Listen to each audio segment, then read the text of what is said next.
Documentos secretos da CIA tratam do Brasil e vão revelar quem matou Kennedy? Bom, conforme o prometido, o presidente Trump resolveu abrir arquivos secretos, né? Diz que são mais de 64 mil páginas ou documentos, não lembro se são páginas ou documento, não lembro agora, mas é uma quantidade bem grande. Então, as pessoas mais entusiasmadas, né, historiadores e pesquisadores independentes, ficaram bem ouriçados aí com essa abertura dos arquivos. Porém, o que foi revelado até agora, na realidade, foi uma grande decepção, e já se comenta que a grande revelação é que não houve nenhuma grande revelação. Estamos com uma promoção imperdível na Escola Caravelas. Se você fizer a sua matrícula até o dia 27 de março, você vai ganhar um livro como brinde. Lembrando que você não vai pagar o frete, o que equivale a um desconto de mais ou menos R$100. Além de ter acesso ao melhor conteúdo na internet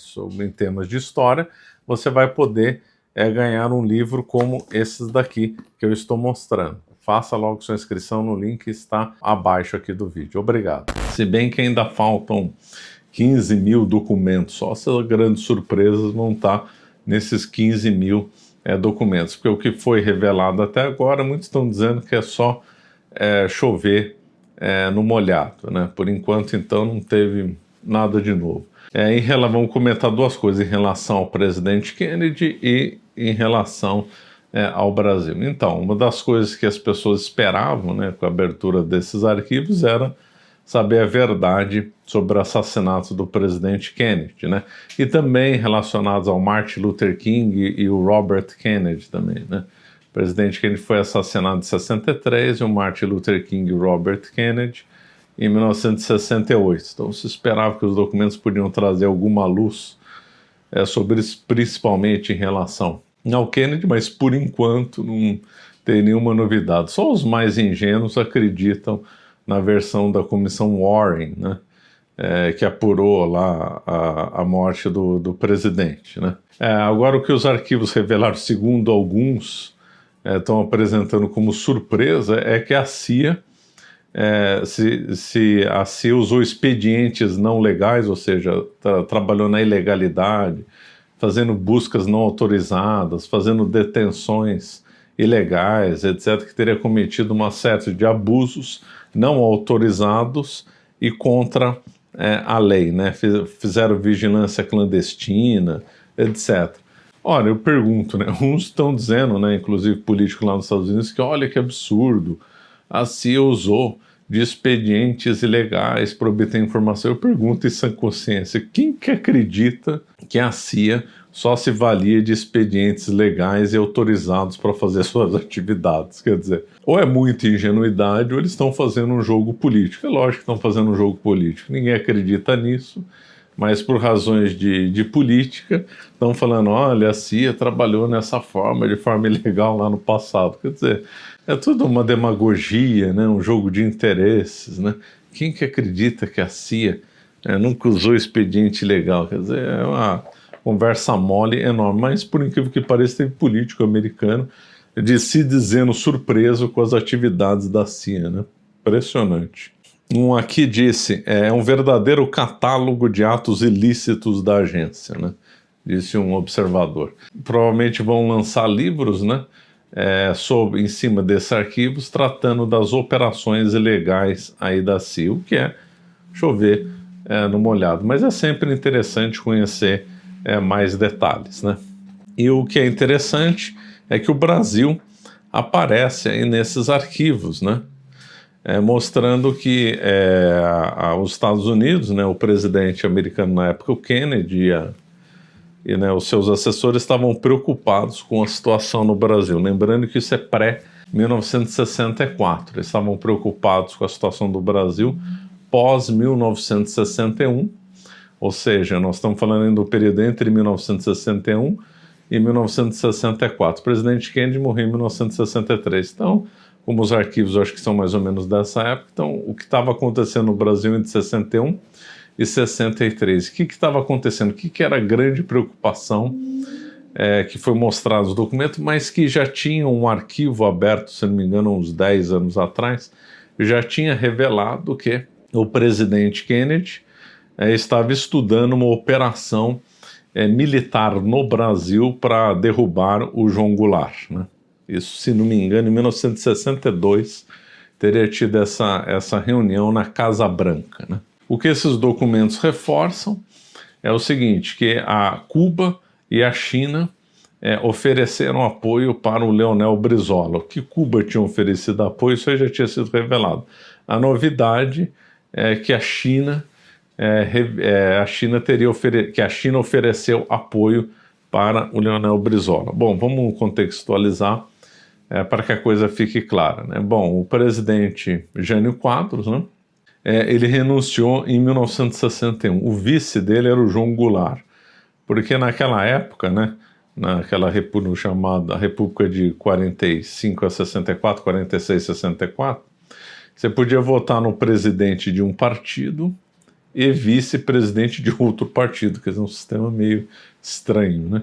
E aí as pessoas votaram no Jânio Quadros para presidente e no João Goulart para vice-presidente, né? O João Goulart, na altura da renúncia do Jânio Quadros, né, era chamada Chapa Janjan, né? O presidente Jânio Quadros renunciou e o João Goulart, o vice, estava na China. O problema é que o João Goulart tinha fama de ser comunista, e de fato era mesmo, né? E aí o que aconteceu? Houve, então, uma divisão na sociedade brasileira, uma divisão na cúpula. Uma parte queria a posse do João Goulart, né? Porque isso era previsto na Constituição. Na falta do presidente, assume o vice-presidente. Porém, uma outra parte da sociedade brasileira, por alegar que o João Goulart era comunista e isso poderia destruir o Brasil, e de fato, se o comunismo viesse para o Brasil, ia destruir mesmo, alegando que o João Goulart era comunista, então a posse dele deveria ser impedida, ou seja, não poderia tomar posse. Segundo investigações, né, segundo pesquisas feitas na ocasião, o que parece a maior parte da população era favorável à posse do João Goulart. Não porque a maior parte da população fosse de esquerda, mas aqui estava do lado da lei. Isso é uma coisa que tem que ser esclarecida. Teve gente que apoiou a posse do João Goulart sem ser comunista, por defender a legalidade, já que estava previsto na Constituição. Então não tem assim, a pessoa apoiou o João Goulart, logo ela é comunista. Não, os comunistas de fato queriam o João Goulart, porém a maior parte da sociedade, segundo essas pesquisas, queriam a posse dele não por serem de esquerda, mas sim por serem defender a legalidade. Então tem que ser feita essa diferença. Quem assumiu a presidência com a renúncia do Jânio Quadros foi o Ranieri Mazzilli, presidente do Congresso Nacional. Porém, quem estava mandando eram os generais, né? O Odílio Denis, na época chamava ministro da guerra, né? O almirante Heck e o brigadeiro Moss. Então era essa trinca aí, Denis, Heck e Moss, que mandavam no Brasil, né? Eles aqui mandavam. Ranieri Mazzilli era só a figura externa, um pau mandado, ele não mandava nada, quem mandava era essa junta, né? E eles vetaram a posse do vice-presidente João Goulart. Nem todos os militares apoiaram isso, quer da reserva, quer da ativa.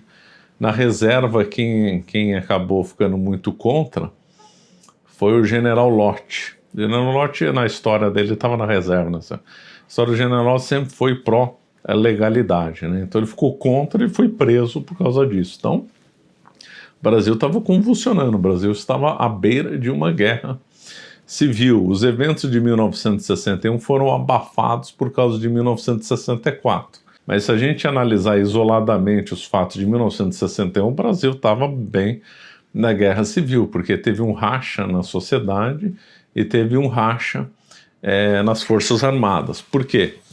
Porque embora a maior parte das Forças Armadas a cúpula não queria a posse do João Goulart e contavam com o apoio de 3 dos 4 exércitos, o exército do Rio Grande do Sul, né, chamado Terceiro Exército, ficou favorável ao João Goulart. Então vamos explicar aqui melhor. Antigamente, naquela época, né, em 1961, a distribuição das forças do exército eram chamadas de exército também. Então o primeiro exército era sediado no Rio de Janeiro. Então envolvia Rio de Janeiro, Minas Gerais e Espírito Santo. O segundo exército era sediado em São Paulo, incluía São Paulo e Mato Grosso. Lembrando que naquela época ainda não tinha Mato Grosso do Sul, né? Mato Grosso do Sul era nos 70, então era São Paulo e Mato Grosso. O terceiro exército era da região sul e o quarto exército da região norte e nordeste, se bem que tinha uma certa divisão entre o Planalto e o Comando da Amazônia, mas eles não formavam um quinto exército. O quarto exército era sediado em Recife. O quarto exército, inclusive, era do Costa e Silva, que ia ser presidente, depois lá ia ser presidente em 1967. Bom, então as Forças Armadas do Brasil estavam divididas em 4 partes, né? Dessas 4 partes, três partes, o primeiro exército, o segundo exército e o quarto exército, não queriam a posse do João Goulart. O terceiro exército é que houve, então, o problema, né? Porque o general lá, como é que ele chamava? Lopes Machado, né? Se não me falha a memória. Deixa eu só confirmar o nome dele aqui. Não, José Machado Lopes, não Lopes Machado. O José Machado Lopes, ele ficou na dúvida se ele ia obedecer à cúpula ou se ele ia ficar ligado à legalidade, né? A campanha da legalidade, o chamado só de legalidade, era liderado pelo Brizola, né, que era cunhado do João Goulart e era claramente um homem de esquerda, um socialista, etc., né? Então essa campanha da legalidade foi capitaneada pelos socialistas. Inclusive os documentos agora da CE dizem que Francisco Julião, das Ligas Camponesas, que era lá de Pernambuco, recebeu dinheiro, né, de Cuba, né? Isso aí a gente já sabia, os documentos aí confirmaram, né? Então essa campanha da legalidade foi capitaneada por socialistas, tendo o Brizola à frente. E o general, então, Machado Lopes, ele então inicialmente ele titubeou, né, ou obedecer a cúpula ou obedecer a campanha, ou seria um legalista. E ele optou por ser um legalista, mas ele disse que nunca foi de esquerda, nunca foi comunista, mas ele era a favor da legalidade. Então ele rompeu com a cúpula do exército e apoiou então a campanha da legalidade. E teve um momento de tensão que nenhuma parte cedia, e aí tanto a cúpula do exército, né, daquela trinca que eu comentei, quanto o Machado Lopes começaram a fazer preparativos de ações militares que poderiam culminar então numa guerra civil. Naquela época o Brasil tinha um porta-aviões chamado Minas Gerais. O porta-aviões Minas Gerais parece que já estava até sendo direcionado para essas operações navais. Algumas estradas importantes já estavam controladas pelo exército, aeroportos principais já estavam sendo controlados pela aeronáutica, inclusive chegaram até a fazer a Operação Mosquito, que era para matar o João Goulart, né? Mas essa operação não foi adiante, mas chegaram a dar um nome dessa operação que visava derrubar o avião do João Goulart. Se você quer comprar prata para proteger os seus investimentos ou para diversificar, ou ainda para virar um colecionador de moedas como essa, invista na Morgantes Metais.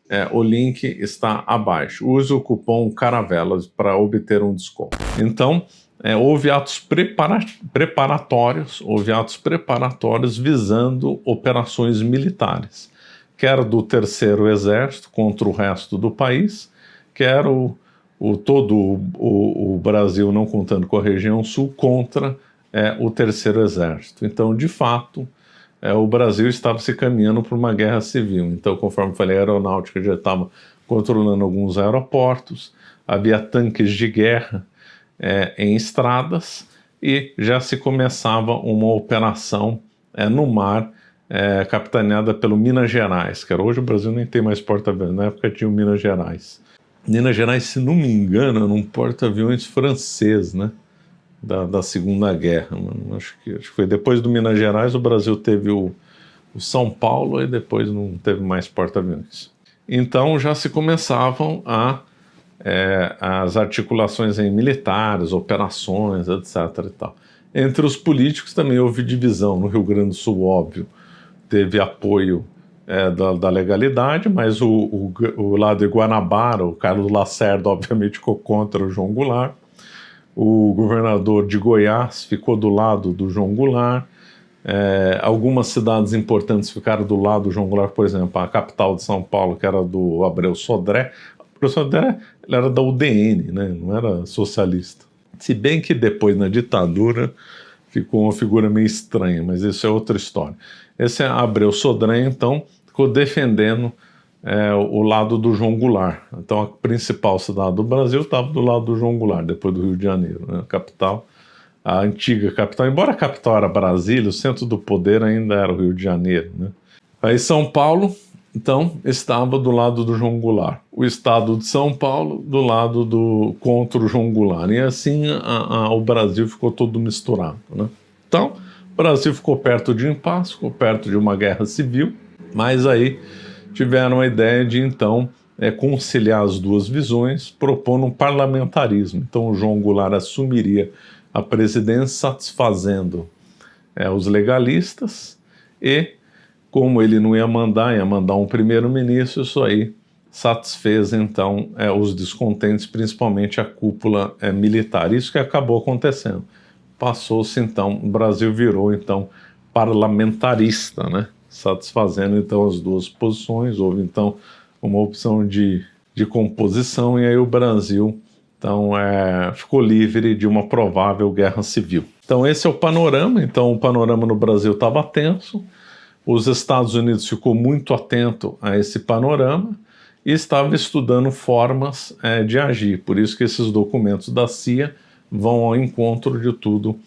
O que eu falei inclui, não sei se esse documento incluiu, foi aquele que eu falei de 10 anos atrás, inclui inclusive estudo de uma ação militar em 1962 para depor o João Goulart. Em 64, os Estados Unidos, visando dentro da Operação Brother Sam, ele estava então na retaguarda, podendo intervir ou não no Brasil conforme o desfecho do golpe de 1964. Né? Então isso aí mostra então, os Estados Unidos atentos com a situação do Brasil, não para o bem do Brasil, óbvio que não. Os Estados Unidos sempre foi amigo da onça na relação Brasil-Estados Unidos. Os Estados Unidos sempre foi amigo da onça, isso que é verdade.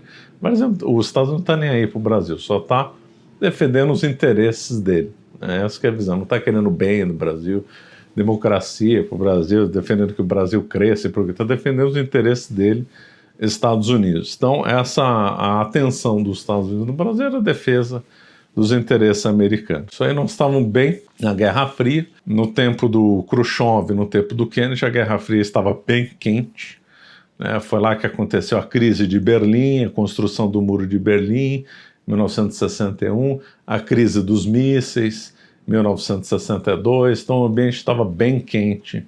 A Guerra Fria, o auge da Guerra Fria foi esse comecinho de anos 1960, a União Soviética fazendo suas tramas e os Estados Unidos fazendo suas tramas. E o Brasil, periferia do mundo, fazia parte desses joguetes das grandes potências, né? Se você quiser entender mais sobre Guerra Fria, temos aí um curso na nossa escola Caravelas. Eu também lancei um livro sobre o tema, né, de mesmo nome, Guerra Fria. E na Escola Caravelas também temos um curso completo sobre a ditadura militar, de 1964 a 1985. Então, se você tem interesse em história, sabendo que história é mestra da vida, se você não conhecer a história, você não vai conhecer os acontecimentos do mundo hoje, não vai dar para entender a guerra da Ucrânia, não vai dar para entender por que esses documentos são importantes. Então, faça a Escola Caravelas, porque lá você vai aprender muita coisa relacionada à ditadura militar, Guerra Fria, história dos Estados Unidos, história geral, etc. E nós estamos numa promoção, não perca.